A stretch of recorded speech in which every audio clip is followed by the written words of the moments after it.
Xerox எடுத்துட்டு வந்துரு. 3 copy எனக்கு வேணும். உனக்குமா 4 காப்பிடா. அப்படியே மேகி பாக்கெட் 20 5 வாங்கிட்டு வா.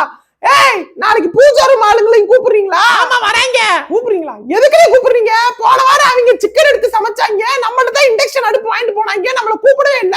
நீங்க சமைக்கிறப்ப மட்டும் எது கூப்பிடுறீங்க? ஏன் பூஜாரும் ஆளுங்களும் வர ஆளுங்களாம்டா, அதனால ஃபேமிலி பேக் 3 வாங்கிரு. வேற எதுவும் வேணுமாடி? என் கிளாஸ் விக்னேஷ் லைன்ல இருக்கேன், அவன் டேஷ் கலர்.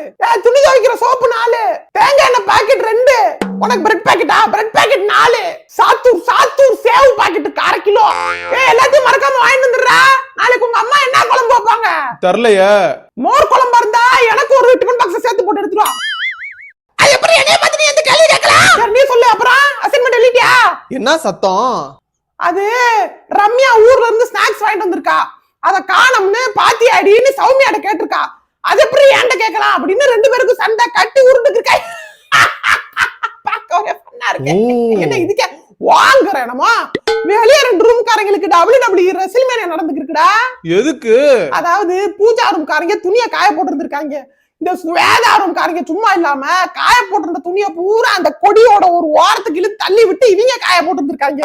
அது எப்படி என் துணியை நீ என் பெர்மிஷன் இல்லாம தொடலாம்னு பூஜா ரூம்காரங்க ஒரு லோக்கல் கையோட ஹாஸ்டலுக்குள்ள இறங்கி சண்டை போட்டு கட்டி உருண்டு நாளைக்கு இருக்காங்க.